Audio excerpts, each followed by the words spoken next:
This is the Detroit Sports Podcast Network.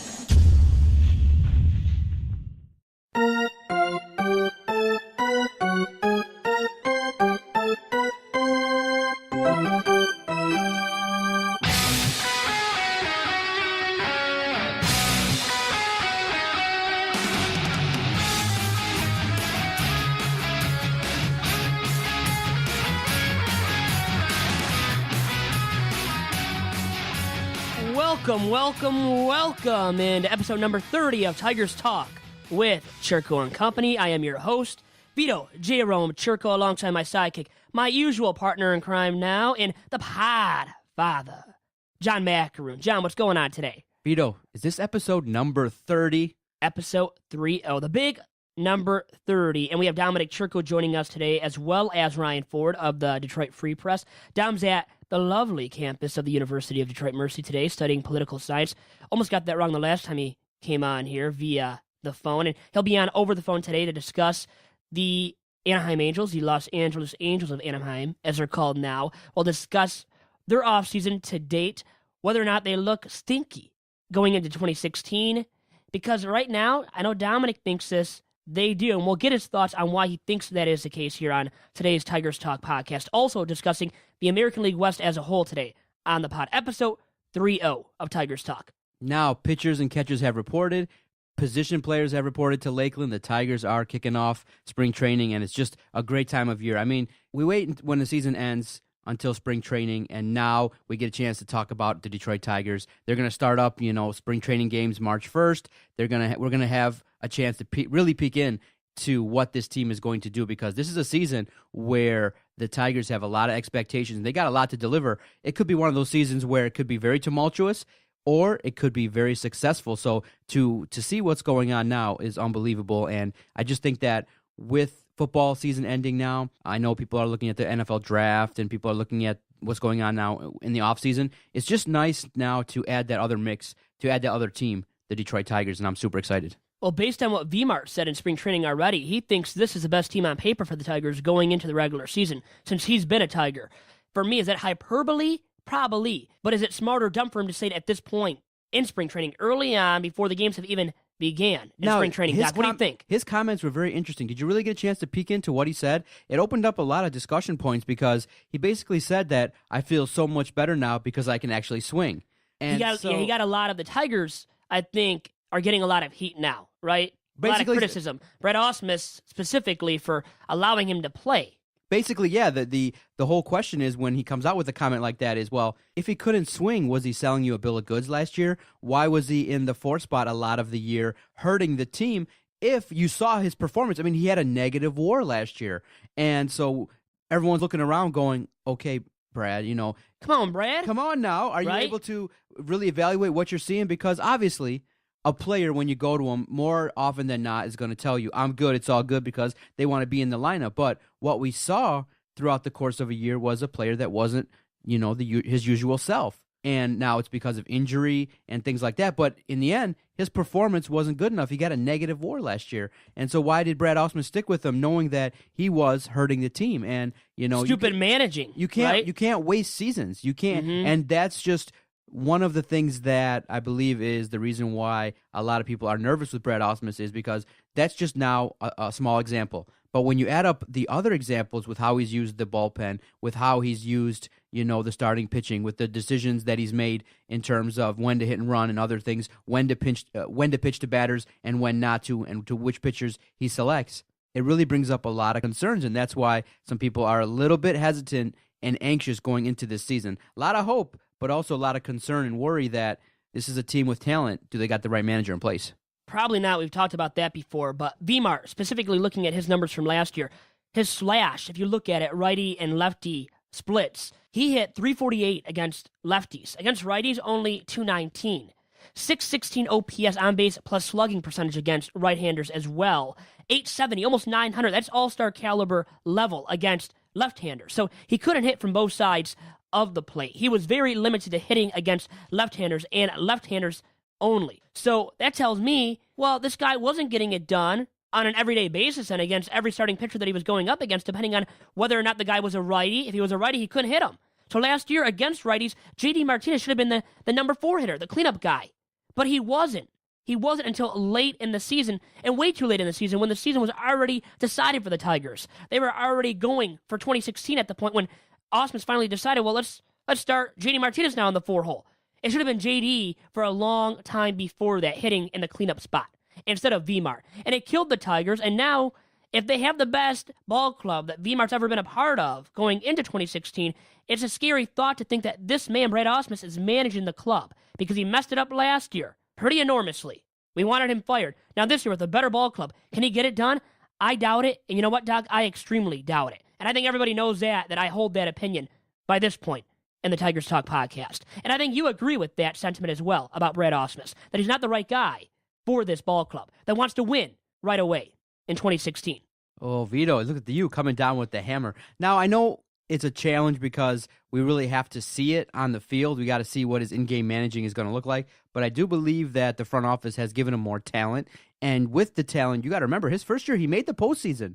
So he has the experience. But despite him, right? Do you say it was despite him? I mean, I would say so. I mean, look at what he did in the playoff series. I mean, I still think, and they didn't use Soria for all that time leading up to the playoffs. I just think that it was despite him that they made the playoffs in 2014. You still, okay, you could say it's despite him, but you still give him some credit, saying that, okay, he didn't like bomb out his first year, given the enormous pressure that he was under in his first year. He could have been bombed out his first year. So now this year is the make or break year, obviously, and we're all talking about it. So some interesting news and notes already coming out of spring training is K-Rod did not know that spring training was going to be late February. Didn't check into that whole visa situation. Now, a lot of talk has been, okay, just kind of like, hey, he's not in camp. It's because of his visa. But a lot of athletes kind of do that. But I just find it interesting because it's his first year with the Tigers.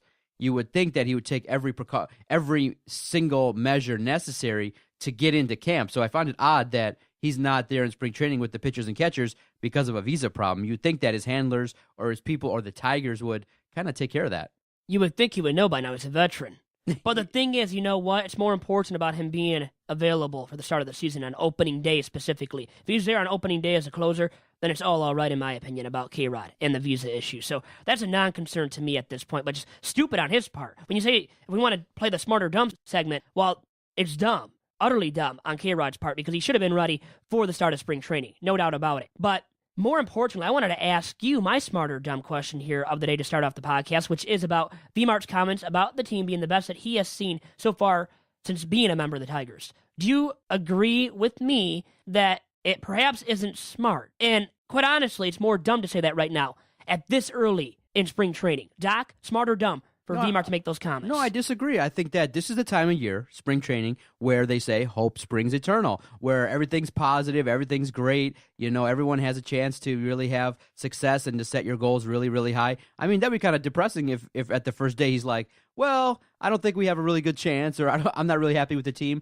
The team really does look good on paper. But the problem is, and the thing that makes us all worried is, the games are not played on paper. The game is going to be played in the confines of the diamond. And so we got to get a chance to see what this team is going to look like. And I can't wait for early spring training games to see kind of how Upton looks, how JD looks, how Justin Verlander is going to go out there on the mound, how the new additions in the bullpen will look.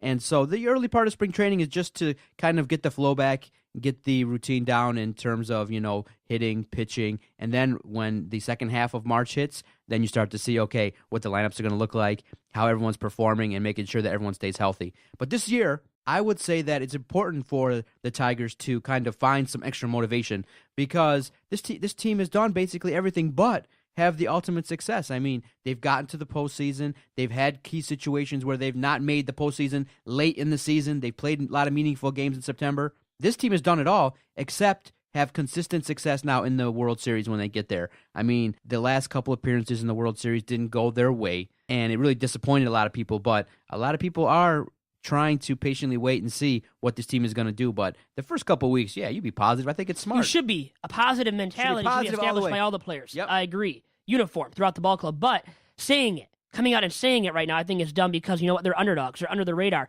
I know that's fueling their motivation, But mentally it is. I don't want you saying it but right away. He's asked, like, what do you think of this team and the makeup? Is this, the question had to have been asked point blank, is this the best team that you've been on? What's he going to say? No. I mean, he could say, well, this team ranks up there with some of the teams that got to the World Series, and I'm happy. Just say this team is ready to win, to perform at a higher level than last year, something like that. But you know what? They're not always trained to say what they do in the moment when you're asked a question by a reporter. You can't totally, control what you're going to say or, prepare for it ahead of time. You don't know what the reporters are going to ask. So I give him that give him credit. in defense. Yeah, give him credit. We knock athletes who we say are too PC or not giving real answers. Yep. Let him do it. But now, if it's the third week in the season, he's like, that canned answer where he goes, it's still early. We're not happy. We, obviously, it's a long season. Give us time. We'll come around. Then that kind of talk I don't like. I don't like that kind of talk. You always say, if you're not performing well, we got to do better. We got to turn it around quickly. That's all. And say we have a chance to turn it around. I just hate the answer. You hate those PC answers. No, there's one answer you I get hate in pissed baseball. off by that. Yeah, the only answer I really hate in baseball is it's a long season.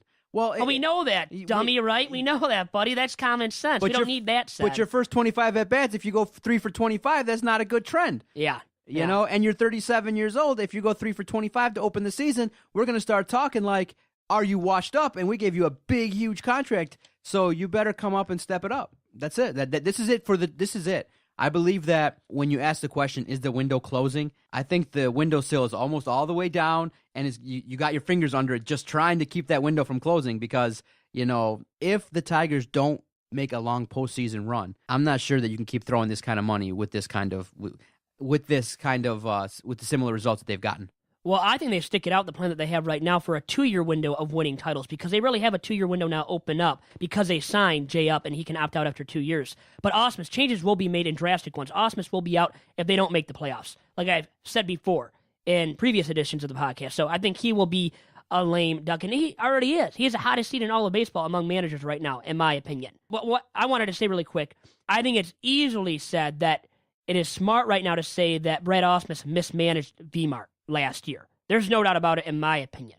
But then, to play devil's advocate, could you make the argument that a 75% healthy VMart was better than really anything else that you But had? hitting fourth? No, I'm talking about hitting fourth specifically. Okay. Mismanaged his spot in the lineup. He should have bumped him down in the order to number 5. True that. That is exactly right. I agree with you. That's what I meant, and now let's see what Dominic Chirco has to say about the Tigers and their bullpen.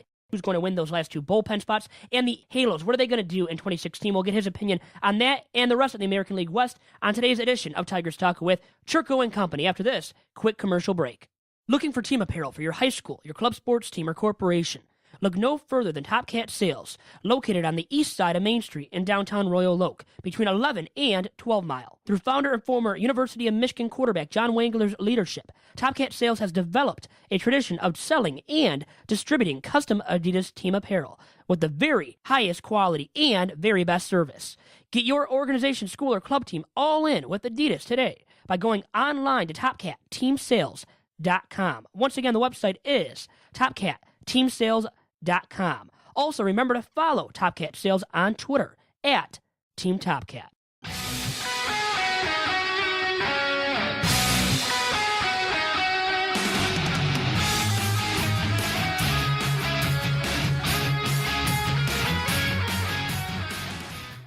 And now on with me on the episode number 30 of Tigers Talk with Chirco and Co. is my lovely brother, my favorite brother in the world, Dominic Chirco. Dom, what's going on today? Nothing much. Just ready to talk up on some Los Angeles Angels. We are going to talk about that in depth here, but first, the Tigers' bullpen battle for the last 2 bullpen spots. They added Bobby Parnell, as you probably know, on a minor league deal last week, who was the New York Mets' very efficient late-inning right-handed relief arm from 2010 to 2013. He saved 22 games to be exact in 2012. And now he'll join the likes of righties Michael Fulmer, Drew Verhagen, Shane Green, and Buck Farmer, as well as lefties Matt Boyd and Kyle Ryan in a competition for the last 2 bullpen spots in the Tigers' pen. Out of all those names that I just named off, Dom, who do you think will attain those last 2 spots in the Tigers' pen? I would have to go with, I think if Parnell convinces the Tigers that he can pitch, he has the velocity up, I think he gets that spot. They might test him out in the minors to extend, they add mileage on his arm to get him ready, coming back from surgeries.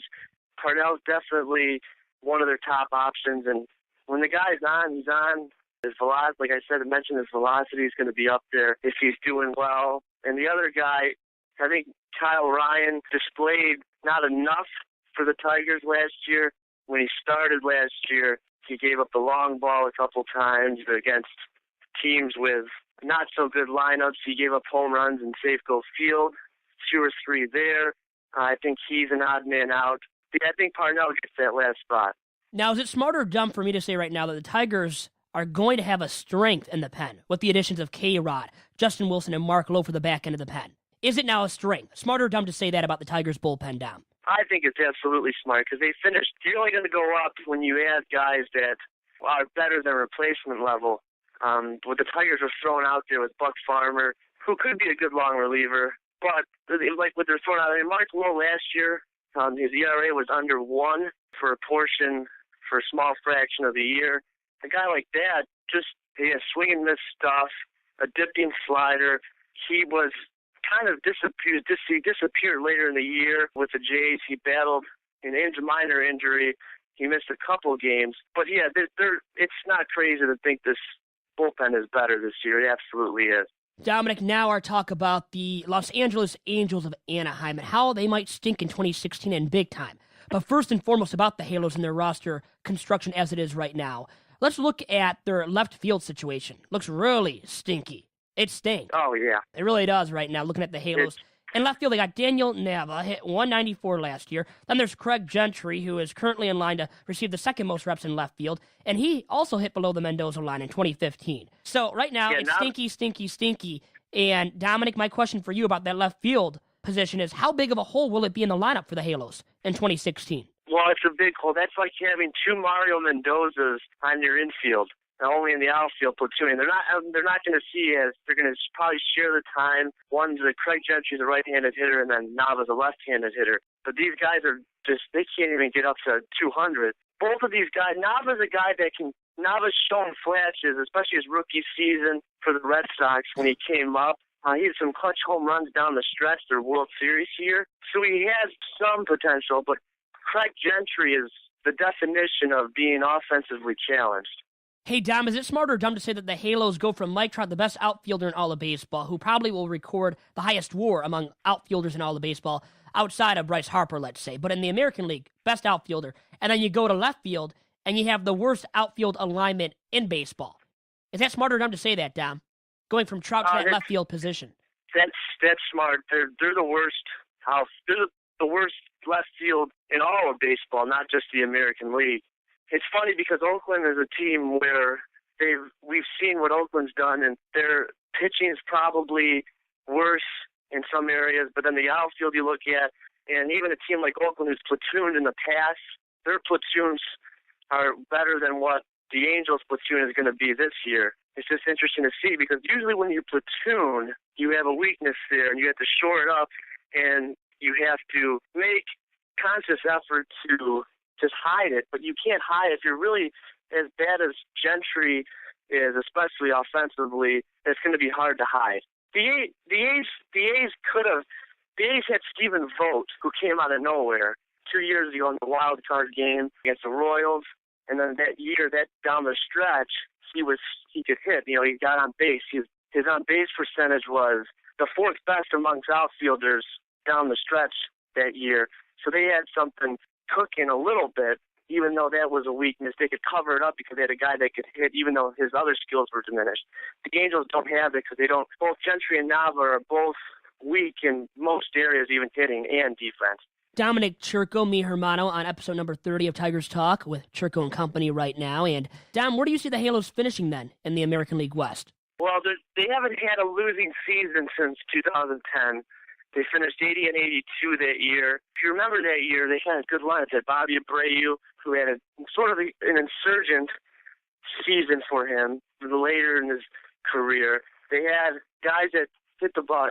Their pitching, they had Jared Weaver, a younger Jared Weaver, who was much better. But then the back end of their rotation was really bad. You had Joel Pinheiro. It's a lot like that team. This is a team it screams 500 because they don't have organizational depth. They're ranked 30th in that category again for the second time in 3 years as far as having an organizational depth. Their best 2 prospects, Caleb Cowart and Kyle Kabitsla, who they got back, who was traded at one point, both have really struggled at the major league level the time that they've seen, and then other areas too. We mentioned left field and the infield. They added Simmons, they added defense. Simmons has been the best defensive infielder among shortstop and defensive runs saved for the past 3 seasons for a reason, but the guy has been barely struggled to get an on-base percentage even at the 300 mark. So they're going to be really, really average, and I think the A's can overachieve just enough, and I think the Angels, my bold prediction is the Angels will finish last. So the Halos in last, then the A's in 4th place, I would imagine, Dom, you have right now. And then how about the rest of the American League West? How do you see that the remainder of the American League West shaping up then, outside of the Halos? Outside of the Halos, the Mariners made the move. Now they had Jerry DePoto now as their general manager, formerly the Angels general manager. And another thing I'd like to mention is the residual effect of having a guy with such a high WAR, because people like to point out that there's got to be a trickle-down effect with a guy like Mike Trout. Well, I'll say this. I mean, back when the people know the history of the California Angels, and the California Angels were really bad. They only made 3 playoff appearances during their time, and they only had one. They never made a World Series. And they had two pitchers, Nolan Ryan and Frank Tanana, who had WARs 7 or above in 4 of the 5 seasons that they were really bad. So to me, I don't think that phenomenon exists. But yeah, back to the AL West, the Mariners definitely improved. They had more contact guys. Just like the Angels, they added contact with like Yunel Escobar. They can slot in the 2 spot, but they improved. I prefer their pitching. So I have the Mariners finishing 3rd, the Astros finishing 2nd, and the Rangers, after the resurgence last year, finishing 1st. But now, regarding the Rangers, how about Yu Darvish being healthy? It sounds like he'll be back mid to late May. He's going to start a minor league rehab assignment in April. And then if you look at the rest of the rotation, they have Cole Hamels. Darvish has to come back healthy. And no longer do they have Giovanni Gallardo, who signed with the Orioles. Does that concern you at all for Tejas going into 2016, Dom? Yeah, they're going to have Hamels for a full season. He's going to get acclimated to his role. Pitching in that ballpark certainly doesn't help any starting pitcher. But the thing with both those guys is their strikeout percentages are so high, they have swing and miss stuff. A contact pitcher there would never keep up his momentum from road games in that ballpark. But no, their lineup last year, you saw bounce backs from Chu and Fielder, and Beltre's a stalwart at third base, and Rougned Odor last year, guy that came and showed some top. If he can build on that, this to me is the best lineup. They were 9th in slugging percentage. They were 3rd in runs scored. They were 3rd in RBIs. Yeah, the pitching last year was not very good. They finished 23rd in the ERA, but it should be much better with Darvish coming back, especially him. Dom Chirco on the money with his analysis, as usual, appearing on episode number 30 of Tigers Talk with Chirco & Co., doing me a solid, being very friendly, too, at the same time. Dom, thank you very much, and we'll talk to you again soon here on Tigers Talk with Chirco & Co. Appreciate it. Thanks for having me. That was Big D, Dom Chirco, on the line with me there about, 12, 15 minutes maybe it was? I think 12 minutes, fair enough there. And we were talking about the Tigers, the bullpen spots there, the last 2 to fill out, who's going to win those spots. Dominic was on for that purpose, and then also to discuss the Los Angeles Angels of Anaheim. He has a beef with those guys, and he's out to get them this year. He wants to see them fail and fail miserably. And he thinks that with their lineup woes, consistently 1 through 9, that they will struggle this year. So we'll see what happens here with the Halos. But Dominic, very on point as usual with his insight on all of baseball and all things American League West baseball today. Yeah, it's always nice to catch up with Dom. And, he's over there at UDM studying political science. And he's got bold predictions about the Angels. I know he's a big fan of the White Sox, but he's got a lot of strong opinions on baseball. And he picks them to finish last. So we'll see. That is something, huh? They're bold. Oakland Athletics, they finished with less than 70 wins last year, okay? And they're not going to be that good this year again. But he's saying they will finish ahead of the Los Angeles Angels of Anaheim. Doc, that is bold in itself right there. It really is. But the Halos probably will take a step back. And you know what? It's all dependent upon, as well, the fact that Albert Pujols is getting older, not getting any younger. Will he now regress? Will he? If he does, that lineup takes a big step back in 2016, Doc. No doubt about it. Even though they have Mike Trout, and he's great, the greatest outfielder in the game, perhaps. Now you have Bryce Harper out there, as I noted with Dom, in Washington playing for the Nationals. He's the best player in the National League. The best player, though, hands down in the American League and among outfielders, is Mike Trout. So they got his great bat, great defensive prowess out there in center field. But the rest of that team as a whole, a little bit shoddy, and they might take a hit this year and regress a little bit as well, with that being said, Doc. Yeah, I'm curious to see what the AL West is going to produce this year, because a lot of people are having high expectations, but you guys have said it. What's going to happen with the Angels is going to be really dictated upon the big bats and what they're going to do out there. And if Pujols doesn't have that success, if he doesn't lead that team, then yeah, they're going to struggle. And again, it goes to a chance to really evaluate those big contracts that go on for long periods of time. Pujols got a stretch there, it kind of kicked off with the Tigers, because when he came to town, he kind of got on that roll. You remember that? Yeah, in the middle of the season when Pujols was just knocking the Tigers pitching around. I think that was probably... And hitting home runs left and right, Yeah. and then he went into the home run derby, so he really got his power stroke back there for a good portion of last year. Now, consistently, though, going forward, hitting for power, run-producing ability, probably will go downhill for Pujols. He's getting older and older, as I said. And that's the effect of, as you said, Doc, you said about the long-term contracts. At the tail end of contracts that are so long-term as Pujols's is, well, you're going to get some regressed production, some declined production, and I think you'll see that more and more now going forward for the Halos with Albert Pujols, who once was a franchise icon with the Cardinals, the best slugger of his generation, but now the best slugger in all of baseball is Miguel Cabrera. And then you got guys like Mike Trout, Jose Abreu, Jose Bautista of the Blue Jays, Bryce Harper of the Washington Nationals. So a lot of guys trickling down that are taking steps forward now that could dethrone now Miguel Cabrera going forward as the best hitter in all of baseball. But that's a topic for another day, Doc. And you said you had something coming out of this break to discuss with me here. Did you get a chance to see the spring training picture of Pablo Sandoval with Boston? It's a picture that's on our Twitter page, at Detroit Podcast, if you haven't seen it. A lot of people are talking about it, in that this dude, when the Tigers were maybe potentially looking to get him after the Giants won the World Series, but he signed that big deal with Boston. He is a dude that, is no stranger to bulking up, as you would say. So let's just say that there was a not so flattering picture of him warming up and he's throwing a pitch. And now, while you're looking at it, I can show it to you. It's not flattering. He looks like a monstrous kind of a dude. And so, a lot of people tweeted back at us, #LifeOfPablo. And a lot of people are like, well, trying to defend Pablo Sandoval, saying that, well, it's just a bad angle, but dude looks It's fat. no bad angle. He's fat. And not with the P, it's F-A-T fat that Pablo Sandoval is right now. But he has been. He's been overweight in the past. And now, most importantly, is the fact that he has to bounce back. If he doesn't bounce back, well, then he's a bust of a contract. So already looking like that after last year's production at the plate, where he was subpar. In the field, he's lost something with the glove there at third base. And now, well, if he's going to be a DH going forward, they didn't sign up for that. And they have Big Papi already there at DH. You know what's bad was I'm already looking to replace Nick Castellanos, and I wanted Sandoval after we what he did to us. I mean, dude, he killed us, but that was in the postseason. How about in the regular season? And the Red Sox signed him on the fact that he's done so great in the postseason in his career with the Giants.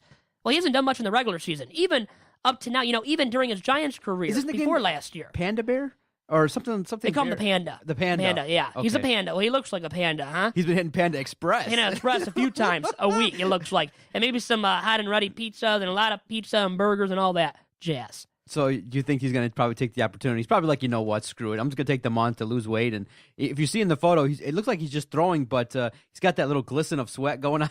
Oh, he sweats like a hog probably right now. But it's not a good photo. He's got to lose some weight and shed some lbs fast. I don't know if he's going to do that quick enough to get ready for opening day there in Beantown.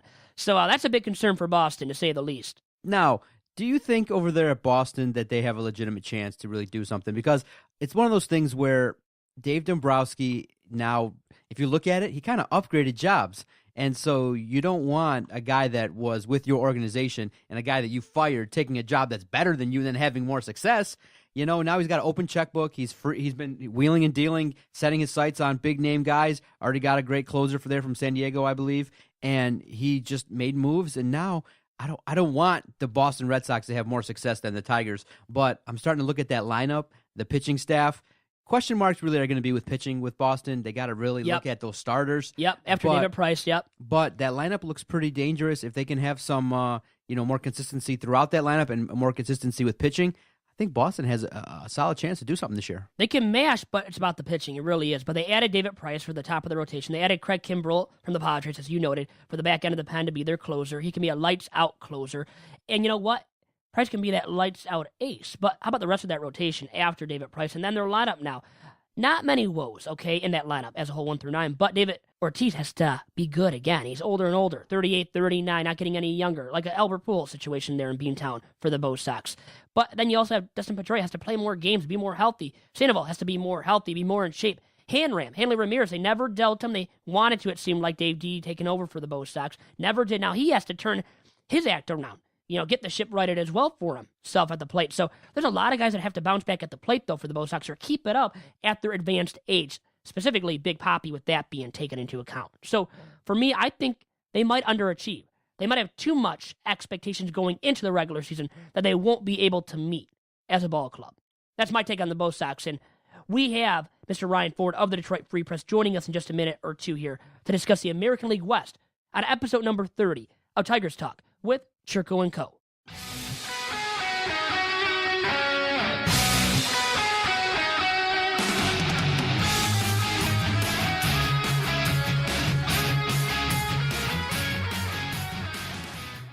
Now joining me on episode number 30 of Tigers Talk with Chirco and Co. is Ryan Ford of the Detroit Free Press.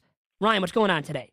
Not much. Just enjoying a little respite before the snowstorm. Yeah, it might be bad out there. I hope it doesn't get bad, but at least we have you on the line here to kind of, alleviate what could be really bad coming up here at the snowstorm. So to start off now, Ryan, we're going to discuss the American League West today and your Mariners, the Stros, all those teams in the West of the American League. But let's look specifically first at those M's and the acquisition of Nori Aoki, who has only been worth 1 WAR each of the past 2 seasons, last year with the San Francisco Giants, and the year before that with the AL pennant-winning Kansas City Royals.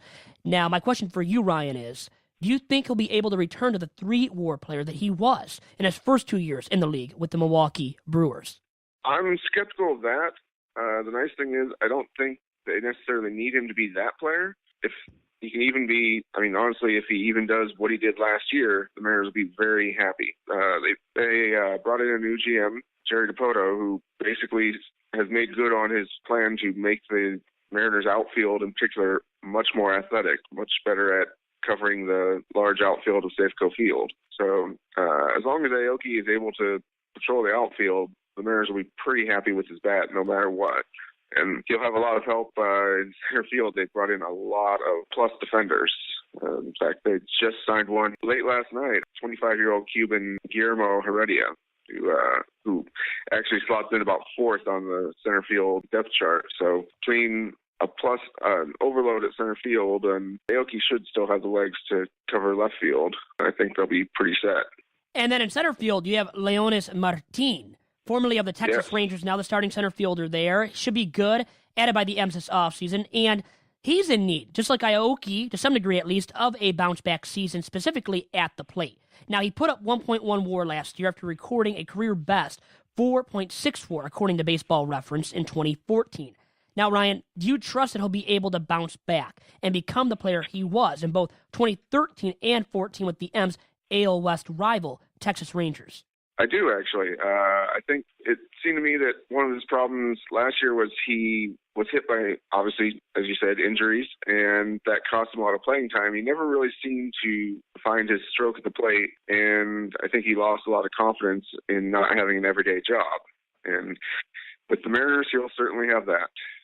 And really, anything will be an improvement over Austin Jackson of last year. So yeah, no love for Ajax here either out of me. He's not the best anymore at the plate, and even defensively, he's regressed a little bit, it seems like. Can say that easily, Ryan. And then let's look at their rotation now. Iwakuma, getting him back after it seemed like he would sign with the Dodgers early on in the offseason. How huge was that for the M's rotation, and specifically at the top of that rotation? It's a huge thing. I was not expecting it. I'm always happy that the Dodgers doctors were a little more negative on him than the Mariners doctors. But he slots in. He'll slot right back in as a number 2 guy. It's a short-term deal, so they don't have to worry too much. And it's actually they went ahead and traded for Wade Miley to sort of fill in that number 2 spot. But with Iwakuma coming back, they'll have Miley at number 3, which really the upside of that is that whereas last year they were really depending on both of their rookie starters, James Paxton and Taiwan Walker, to make an impact, now they really only need one of them to have a solid season, to have a fairly good rotation. Ryan, any concern, though, about Iwakuma not being healthy for the duration of the 2016 regular season? Well, he's a pitcher, so there's always some concern about him not being healthy, especially, as I said, he failed his physical with the Dodgers. But it's a matter of, it's a short-term contract, and, there's no risk in it, really. They need him to stay healthy, but they do have a lot of rotation depth. They still have Vidal Nuno, who they traded for from Diamondbacks last season, and Mike Montgomery, basically without starting jobs right now. So got a lot of depth in the rotation. Yeah, to avoid a big-time issue for the M's if he does get hurt, like you noted, Ryan. And Ryan Ford of the Detroit Free Press on the line with me right now on episode number 30 of Tigers Talk with Chirco and Co., talking about his Seattle Mariners. And let's look at the bullpen now. And they added 38-year-old and former Tigers closer Joaquin Benoit to the back end of the pen. So with that being said, how big of an impact do you think Benoit will make for the M's at the back end of games in 2016? I think he'll have a positive impact. It's weird to say he's been so consistently good over the last few years, and he still won't be the Mariners' closer because they also went out and signed Steve Cishek to be the closer. But Benoit will be the eighth-inning guy they've been looking for several years.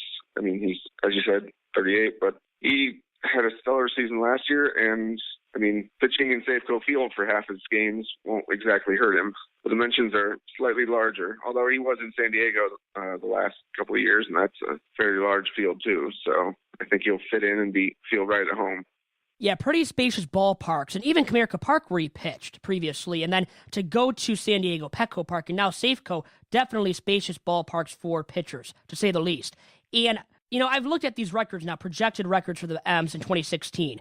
They've been projected to finish as well as 83 and 79 by Fangraphs, Ryan, and then as poorly as 77 and 85 by USA Today. Which projection do you think is most on the mark, though, and where do you honestly see the M's finishing in the AL West in 2016? I'd have to put them around third, probably around, my gut says 80, 81 wins. I think they do have some holes. I'm not crazy about the situation at first base. They sort of shipped everyone out of first base, and right now the incumbent starter is Adam Lind, who mashes righties and should probably head to the beach on days that lefties start. Uh-huh. But they also signed Korean slugger Daeho Kim, and they're hoping that he can make an impact, although he's not exactly a wizard with the glove. But if he can hit a little bit, they'll be pretty happy with that, and that'll solve a lot of the problems at first base. But I think they're going to struggle a little bit, and honestly, I think they're the third best team in the division behind the Rangers and the Astros. The Halos, I was talking to my brother about this, seem to be taking a step back here. What do you think about the Halos? And I looked at their left field position. That's a big-time woe offensively with Daniel Nava and then Craig Gentry splitting time there and left. Yeah, that's really going to hurt them. And between that and then also not having Albert Pujols healthy, they made big strides last year basically because Pujols had something of a bounce-back season, and you can't really count on him to do that this season. And, he enters the season injured, so he'll miss time there too. And, Jared Weaver is struggling again. So you never necessarily count out the Angels, I suppose, but they seem to have some serious holes. They're starting Johnny Giavotella at second base, and I like Johnny Giavotella, but when you're starting him at second base, you know kind of exactly what you're going to get. And it's not the most upside. And then, Ryan, the Rangers will be at the top, towards the top at least, worst case scenario, second, first, right around there in the American League West this year. And they last year counted on Giovanni Gallardo for a lot of innings, a lot of good quality baseball there towards the top of that rotation. And now he's signed with the Orioles. So how much do you think the aforementioned Rangers will miss the production of the new Baltimore Orioles starting arm, Gallardo, especially if Yu Darvish is out longer than expected after undergoing Tommy John surgery in March of last year? That would, certainly if Darvish misses more time, that hurts the Rangers quite a bit, but they still have probably the best, either the best or the second best pitcher in the division in Cole Hamels, and they'll get a full season of him. They still have Martin Perez at the back end, who really stepped up big last year, and they have Dutch starting. They'll have theoretically a full season of Dutch starting, and they really have the top to bottom best rotation, I think, even without Chirco. So, and I mean, they're going to hit. They're the Rangers, so. Yep, they'll hit in that ballpark, definitely. Yep. They actually, I mean, I was just looking back over them yesterday, and they still don't have a spot for Joey Gallo to play. And all Joey Gallo does is mash, and he's going to be riding the bench or playing in AAA for another season. That's an extreme amount of depth. That's a huge luxury for a ball club there. And talking about Yu Darvish so really quick once again, how good do you think he will be when he makes his long-awaited return to the bigs this season, which seems to be either in mid-May or late May as of right now? I mean, there's always, there's a certain level of adjustment when you come back from injury, and I don't think the Rangers will necessarily rush him. They're obviously taking their time, wanting to make sure that he's fully healthy before he comes back. But I know that he cares about his health, and he's not going to rush things, but he's going to be ready when he comes back. And I think he'll step right back into where he was. I mean, will he throw a no-hitter in his first game or a one-hitter? Probably not, but I think he'll be one of the dominant pitchers this season.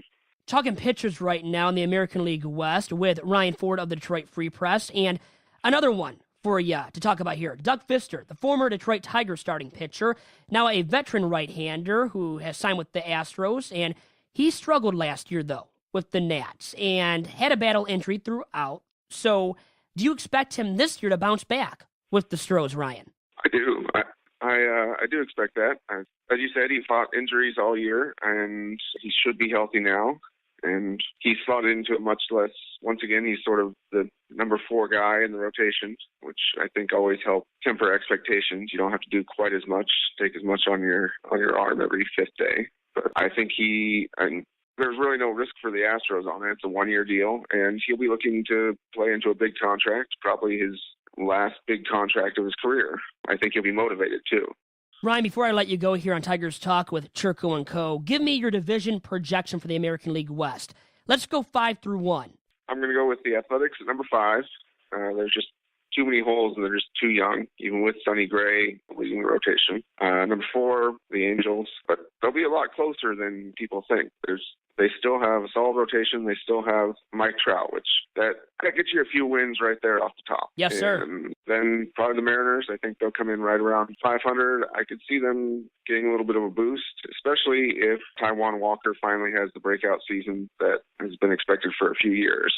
He struggled a little bit early in the season last year, but after that, he settled down and was outstanding. And if he does that right off the bat this year, Mariners could be a lot better than anyone expects. Kind of hurts me to say this. I'm also a big Astros fan, but I got to put them second. I love their style of play, but it's also a lot of high risk, high reward. I'm not entirely sure how long you can keep striking out and hitting home runs and seeing that succeed. But they're going to go at it again. And then I think the Rangers will probably take the division title.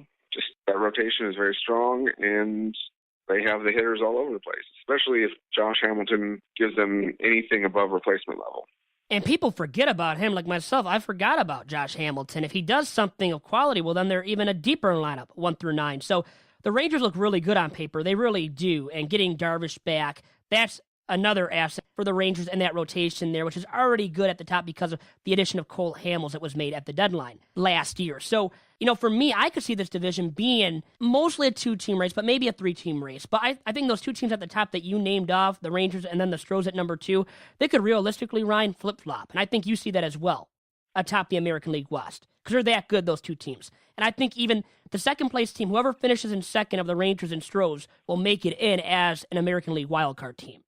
I would absolutely agree with that. They're going to be 2 strong teams, and they'll be challenging each other every step of the way. Definitely, Ryan, and thank you very much for all your time as usual. Great insight, and good luck to you at the Detroit Free Press. I'll talk to you.